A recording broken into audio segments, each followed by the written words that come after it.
Red Bull Dirt Conkers lehiaketa kontzeptu berria da bizikrosen hainbat disiplina nahazten dituena, lur trinkozko dirt zirkuitu batean.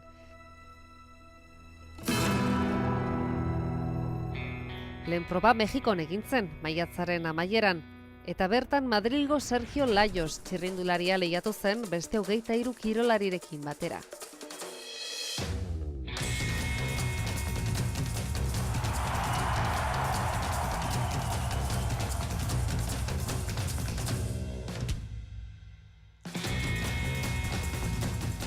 Sari potoloa $32,000 zen eta horrek beti ere apur bat arriskatzera bultzatzen ditu lehiakideak trukoak egiteko orduan. Final handia jan formatuan egin zen, txirrindularietako bakoitza bere onena erakusteko prest azaldu zen.